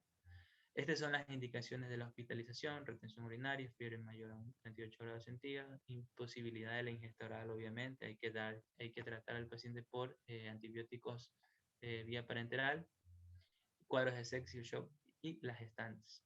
Entonces, ¿cuándo yo voy a dar indicaciones terapéuticas, farmacológicas en cuadros de bacteriuria sintomática?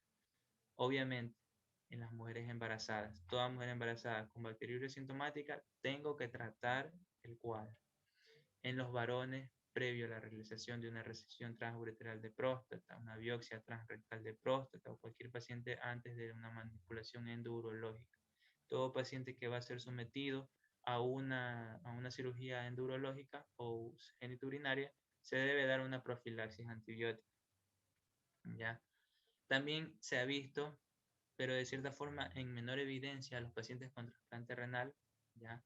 A una bacteriuria persistente, porque por lo general, si se me presenta una paciente asintomática, premenopáusica, con bacteriuria con este cuadro, uno no lo trata, uno simplemente da medidas generales y después de un cierto tiempo le mandamos a hacer un examen. En la mayoría de los casos el cuadro se autorresuelve, pero cuando no existe, cuando existe una persistencia o no se resuelve, se da lo que es el tratamiento farmacológico, ¿no? Y aquí es previo a la implementación quirúrgica, ¿no? Según las guías, y esto de aquí está más que todo relacionado tanto para pacientes embarazadas, para pacientes adultos, adultos mayores y niños menores menores de edad, ¿no? Menores de 9 años, ¿no? Aquí en el Ecuador se usa más que todo la nitrofurantoína, que son 100 miligramos cada 12 horas por un tiempo de 5 a 7 días, dependiendo del cuadro, ¿ya? La fosfomicina es un fármaco que se lo da y que mucha literatura lo menciona como el primer fármaco de elección por mostrar una disminución de la resistencia, o sea, La mayoría de las bacterias son sensibles a este tipo de antibióticos, a este tipo de fármacos, ¿ya? Se lo da en monodosis, eso a su vez es otro factor a favor de lo que es la fosfomicina, ya que en una monodosis la paciente ingiere la que es el fármaco y la infección culmina, ¿no? Entonces aquí tenemos, los cuadros de cistitis y pielonefritis aguda, ¿no? Y solo para demarcar, aquí tenemos un cuadro de cistitis aguda no complicada, cuáles son los fármacos que por lo general se usan, ¿no? Y aquí vemos las eficacias clínicas. La nitrofurantoína, como había mencionado, en un tiempo de 5 a 7 días, ha mostrado una eficacia del 93%. Caso contrario, la fosfomicina presenta también un cuadro de eficacia del 91% y hay monodosis.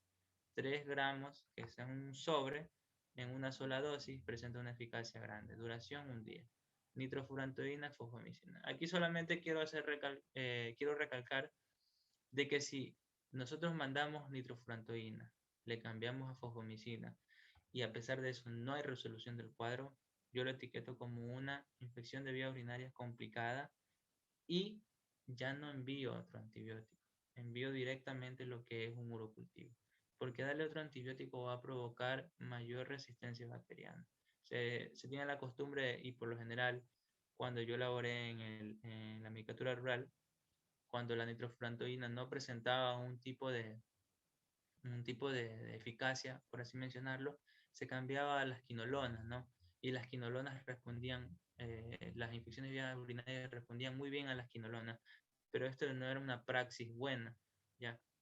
Obviamente, como no se tenía lo que es un urocultivo, lo que se tiene que hacer es la segunda línea de antibióticos, ¿no? Y por último, el tratamiento antibiótico de la pielonefritis. Solamente recalcar que primero al paciente se lo hospitaliza, segundo se hace exámenes de laboratorio, tercero se da las medidas generales y por cuarto se dan los antibióticos. En el hospital donde yo laboré se usaba la ceftriaxona, 2 gramos cada 8 horas, y se los mantenía por un tiempo de 3 a 5 días hasta que había resolución del cuadro y después se lo enviaba a domicilio, pero ya con unas cefalosporinas de vía oral. La cefuroxima o la cefalexina era el medicamento de elección.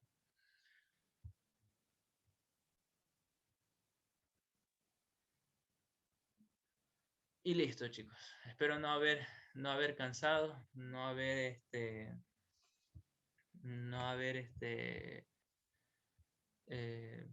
provocado alguna molestia.